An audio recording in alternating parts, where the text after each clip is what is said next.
तो जय श्री राम भाइयों, स्वागत है फिर से आपका हमारे YouTube चैनल द राष्ट्रवादी में। और दोस्तों, जैसा कि आपको पता होगा, बीजेपी ने हैदराबाद में काफ़ी अच्छी बैटिंग की है। आई थिंक 49 सीटें, 49 सीटें लेकर के बीजेपी आई है। और देखते हैं किस तरह से लिबरल और सेकुलरों का दर्द उभर करके आया। रुझान को लेकर। और साथ ही हमारे साथ आशुतोष भी लगातार बने हुए हैं। आशुतोष जी, मेरा सवाल आपसे ये कि जिस तरीके से फोकस यहाँ पर बीजेपी ने रखा अपने एजेंडे को लेकर, खास तौर पर अगर ध्रुवीकरण की बात कर लें, चाहे आप हैदराबाद के नाम बदलने को लेकर बात कर लें, इन सब का कितना फायदा मिला उन्हें दरअसल? क्योंकि आज अभी जो हम नतीजे और जो रुझान देख रहे हैं, कई जगहों पर नतीजे भी आ गए हैं, उनसे तो ऐसा ही लगता है कि कहीं ना कहीं वो अपनी स्ट्रैटेजी में, अपनी रणनीति में कामयाब रहे। चाहे भाग्यनगर नाम बदलने को लेकर मुद्दा हो, चाहे फिर जो राष्ट्रीय मुद्दे उन्होंने वहां पर जाकर एक नगर निगम चुनाव में उठाए। नहीं नेहा, मुझे लगता है कि आपकी बात बिल्कुल सही है। इस चुनाव में अगर कोई एक सबसे बड़ा विनर है तो वह है भारतीय जनता पार्टी। भारतीय जनता पार्टी हैदराबाद का वो इलाका है जहां पर अभी तक उनकी कोई मौजूदगी नहीं थी। पिछले बार भी जब उन्होंने चुनाव लड़ा था तब भी वो सिंगल डिजिट में थे, 4 सीटें थी जहां तक मुझे ध्यान पड़ता है जी। और वहां से उठकर अगर आप 43 सीट, अगर ये आंकड़े अगर स्टेबलाइज करते, अगर इसमें 2-4 सीटें कम भी होती तो भी मैं मानूंगा कि बीजेपी इस चुनाव की सबसे बड़ी विनर है। वैक्यूम फिल किया सर, या आपने पोलराइजेशन के लिए ऐसी पिच दे दी कि इन्होंने अच्छी बैटिंग कर दी और सारा नुकसान हो गया टीआरएस का? आप वहीं, उनको फायदा हुआ पोलराइजेशन का, आप वहीं रह गए। मैडम देखिए, अगर आप जो बात कह रहे हैं सच है तो ये बड़ी बदबख्ती की बात है कि बीजेपी ने हिंदू मुस्लिम करके ये इलेक्शन जीता है। मेरा मानना यह है कि म्युनिसिपल इलेक्शन में बीजेपी ने पुराने शहर के ताल्लुक से कहा था कि इसको हम सर्जिकल स्ट्राइक करेंगे, आप वहां पर कुछ नहीं कर सके, डेमोक्रेटिक स्ट्राइक उल्टा आप पर पड़ गया। बीजेपी ने यूपी के मुख्यमंत्री को बुलाया, जिस वार्ड में वहां पर 3 वार्ड पर एमआईएम ने कामयाबी हासिल की।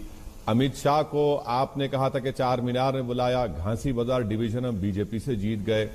तो ये बात समझने की जरूरत है कि यकीनन टीआरएस को अपना इंट्रोस्पेक्शन करना पड़ेगा और मुझे यकीन है कि केसीआर बड़े लीडर हैं, सगेशियस लीडर हैं, वो इंट्रोस्पेक्शन करेंगे। तो बोलिएगा। और आपके गढ़ में भी भाजपा की सीटें आपसे ज्यादा आ रही हैं। और दूसरी बात आपने कही, बड़ा मजा आ रहा था कि भाजपा के बड़े नेता आ रहे हैं। मैं आपको केवल इतना कहूंगा, भगवान आपको लंबी उम्र दे। ये जो राजनीति है ना, ये विनम्रता से करी जाती है, गुरूर से नहीं। और ये एक मैराथन है, 100 मीटर की दौड़ नहीं है कि आप कहें कि हम जीत गए। कांग्रेस को भी बड़ा मजा आता था जब हम 2 सांसदों की पार्टी थे, और आज हश्र देख लीजिए कांग्रेस का। तो आप भी देखिएगा आपका क्या हाल होगा सांप्रदायिक राजनीति की वजह से। जाति धर्म संप्रदाय से ऊपर होना चाहिए, तो फिर तो संसद के अंदर यूनिफॉर्म होनी चाहिए सबकी। कोई दाढ़ी टोपी वाला नहीं होना चाहिए, कोई जनेऊ लगा के नहीं जाना चाहिए, कोई पटका बांध के नहीं जाना चाहिए। वो सब एक जैसे दिखने चाहिए और उनके नामों से ये जाहिर नहीं होना चाहिए कि उनकी पार्टी किस धर्म की पार्टी है। मैं एक जो रोहित आपने सवाल उठाया, मुझे लगता है कि वो बड़ा सवाल है। लेकिन अगर कहीं से शुरुआत करनी इस देश के अंदर, तो कल अगर ये मुस्लिम लीग बनती है तो मैं हिंदू लीग बना लूंगा, परसों कोई सिख लीग बनाएगा, परसों कुछ और। तो ना तो जाति के आधार पर हिंदू महासभा बनी, मुस्लिम लीग बनी, वो आज से 50 साल पुरानी बात है। फिर वही मुहावरा बोलूंगी जो सुबह से हम लोग बोल रहे हैं और जो आप में नाराजगी लाएगा, लेकिन 2 आउट ऑफ 150 ऐसा स्कोर करने पर क्या सीख मिलती है?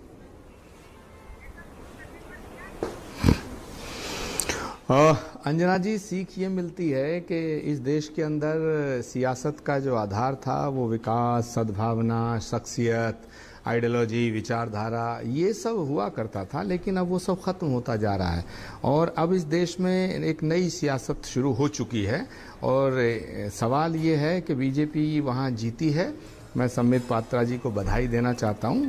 और ये जो बीजेपी की जीत है, ये किसी उसूलों पर नहीं है, ये सिर्फ हिंदुत्व के नाम पर है। और हिंदुत्व के नाम पर जीत होना दक्षिण भारत में, ये दर्शाता है कि दक्षिण भारत में अगली राजनीति हिंदुत्व के इर्द गिर्द घूमेगी। Big story. All eyes were on the Hyderabad civic poll results, a high-profile prestige contest to decide whether the BJP could sustain a southern surge. And guess what? The BJP is the big winner from these poll results. 150 wards The final tally, TRS 56, AIMIM of Asaduddin Owaisi 43, holding on to its bastion, but the BJP has come to 49. The first time the party has achieved double digits in Hyderabad, and the Congress, a big loser, down to just 2. Let's give you a sense as to what these results mean in the context of what happened 5 years ago and why we must see this as the BJP now making a big dent in Hyderabad. तो भाई इस video में बस इतना ही। Video पसंद आए तो भी लाइक कर दो, कमेंट में जय श्री राम कमेंट कर दो। मिलता हूँ अगली वीडियो में। आप अपना ख्याल रखना, तब तक के लिए जय श्री राम।